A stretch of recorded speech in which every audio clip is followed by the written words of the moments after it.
Hello guys, welcome to another brand new Jurassic World Hammond Collection. So, welcome back to a brand new Jurassic World Hammond Collection review. Today we're taking a look at the long anticipated Hammond Collection Stegosaurus, and for once Target hasn't actually abused my box, so that's good. Very excited about that. If I do sound a little off, they just revealed the San Diego Comic-Con exclusive, and I'm not necessarily thrilled. So we'll get into that when it's time to get in for that. Today we're talking about Stegosaurus though. I just want to get the box open before I go into work, and then I'll actually review the figure once I get out of work.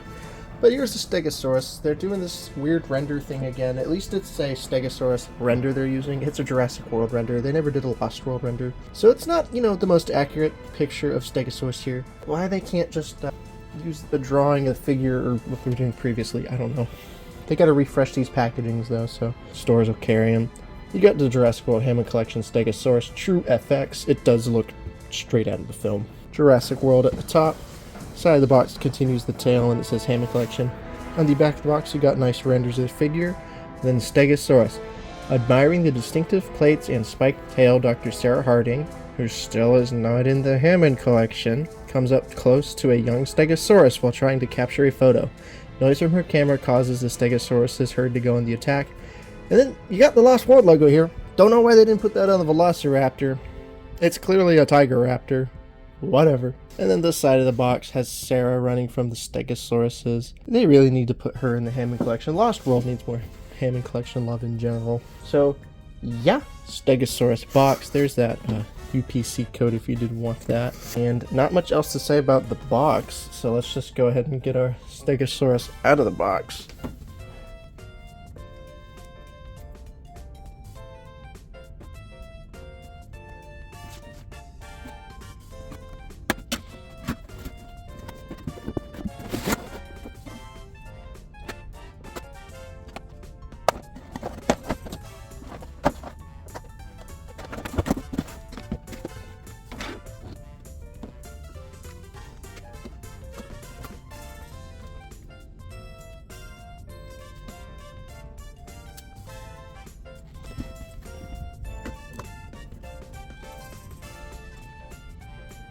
So here's our Stego out of the box. A couple initial noticings of mine. Very back heavy with the tail. This tail is very heavy, and as you can see it's barely sitting on those front legs. I'm sure it could balance not even needing those front legs.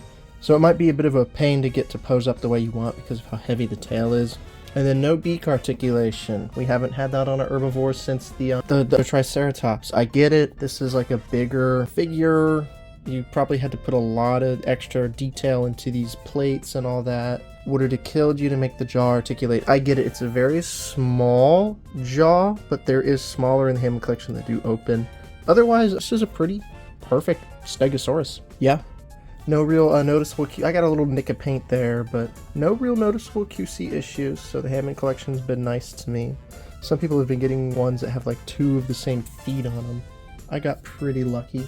Oh, actually my eye's messed up on this side. That's great. You can see the eyeball is really down low there. I don't know if I can fix that, so I will just have to display it this way. So that's a bit of a bummer. That's fine though. What Hammond Collection figure doesn't have horrid QC issues, am I right, guys? Mattel, please get your shit together. Anyway, that's not going to impede my review of the figure too much. I might take off a point there. It still looks fantastic. It's your Hammond Collection figure, so it's going to have all that good articulation.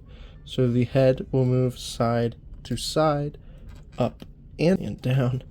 You can get it pretty far down. You can definitely get it to drink too. It's a Lost World Stegosaurus, so these are very much upright and active looking. The Jurassic World Stegosauruses are a little more dull, dopey. They drag their tails. I don't know why they decided to do that, but they did. There's another joint here. It'll move up and down. It'll also rotate side to side, so you can really get some nice movement out of this. God, this is going to look so good next to the baby. The arms will move back and forth. They will move out. As you can see, it does not need this leg to balance at all. If you ever need your Stegosaurus to do that, it can do that. You got paint on all the toes, which is nice. Hands, toes, I don't know what I would call those. That's very tight. Gotta be careful. That's a tight joint. Here we go. This will also bend here as well as at the hand, so you can really get it to do some running poses if you want. I don't know what you would do with that. It's injured now. Looks like it's injured. I like the kind of default poses with my Hammond Collection figures, not because I'm boring and lame, but it's because I'm boring and lame. It makes moving them a bit better, and I just kind of like the look there. The dinosaurs are more in the background on my display. The humans are in the foreground. These legs are also articulated. These are much heavier feeling legs. They don't move out as much, but they do move out a little bit. And then the knees and ankles are articulated. And you really need these back legs. So you can see it's completely balanced on its two legs. It does not need to stand on these, which is a bit interesting, but I think it's just the way they designed the tail. This tail is very substantial, which is good. It's what we want out of a Stegosaurus. And speaking of this tail, it is articulated fully. It'll move side to side, up and down, and then you got joints all throughout, so you can really bend this thing and get it to attack. So that is really neat. Thank you for including very good tail articulation and just tail. I think this is just great that they did a Lost World Stegosaurus instead of a Jurassic World Stegosaurus. I think that definitely brings this to life much better. But as you can see, the details on this thing are fantastic. You can see that glass eye. It does look pretty good. It's a little more milky and opaque looking, but that's not a bad thing. The beak is painted, unfortunately not articulated, and you got this nice, like, bunch of colors on the head. Like, they really spared no expense on the paint on this guy. He is green and tan and gradients and browns. The plates are all painted with extra wash on them. And the plates are soft. You're not going to hurt yourself on these, which is nice. They are coming out a little bit on the back on my figure. Another Mattel QC blunder. Mattel. And then the tail. There's so much paint on this guy. No complaints there. A little bit sloppy on the Thagomizers there, but that's fine. Thagomizers are soft. You're not going to hurt yourself on these. And yeah, this thing is great. Other than a few QC issues, this is a great figure.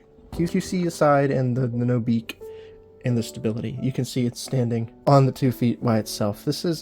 I like this figure. If I sound negative, I'm not trying to. I do like this figure. Don't get that construed. But I'm going to go ahead and grab some other Mattel Stegosaurus. I don't have the Lost World Stegosaurus from '97. That's one that's been on my bucket list, but I want it with the plate. So I've never been able to find one with the plate for a price that I'm willing to pay. So that's why I don't have that. But I will grab some other Stegosauruses so we can compare this guy up real good. So here is the Hammond Collection Stegosaurus next to some other Mattel Stegosauruses. These are the ones I felt matched it the best. So I'll go over those. This is the Legacy Collection Stegosaurus. This is supposed to be the Lost World Stegosaurus. At the time, I was pretty satisfied with it. I like this paint scheme on the Stegosaurus, don't get me wrong. Not a bad figure. But now having this, it's like, damn, this really does not look like the Lost World Stegosaurus. Still a fun figure, though. It's a great set. One day I'm going to rank all the Mattel Stegosauruses. I want to do that. I just need to get my views up a bit more before I can start doing stuff like that. So this is the Legacy Stegosaurus. And then we've got this, I believe it was Dino Escape Stegosaurus. I feel like this is a more direct comparison. It's not supposed to be a Lost World Stegosaurus, but it looks the most like this Stegosaurus. So pretty good job here. It's got a different head sculpt than your other Stegosauruses. The same body. I've still got the tail breakout thing there. These two look pretty comparable to each other. Now, the comparison you guys all probably are asking for is the two Hammond Collection Stegosauruses. So here is the baby Stegosaurus, and it's really great to finally have the two of these together in the collection. It's great to finally have the adult and the mother. It'll be nice getting the bull T-Rex to go with the baby soon. So yeah, pretty satisfied with these. It would be super awesome to get a big herd of these. If these go on clearance, I probably will. I want to get at least a second one just to hopefully have a better looking eye. I love the Stegosaurus too. It's one of my favorite dinosaurs, so I would not mind having multiple Hammond Collection Stegos if it does go on clearance. I'm not going to spend $40 on like 4 of these like some people are. I'm perfectly fine with just one for the time being. With the baby, it does look great. You can see they're obviously very similar, but about 2 years apart. The improvements between these two are night and day, but it is nice to finally have the adult and the baby Stegosaurus in the line. So let me know what y'all think of this Hammond Collection Stegosaurus. Like I said, it's probably like an 8, 9 out of 10. Just the QC issues on mine are a little bit annoying, but those are my thoughts. I want to know what you guys think, so let me know in the comments down below. Hope you have enjoyed this video, and I'll see y'all in another video. Take care.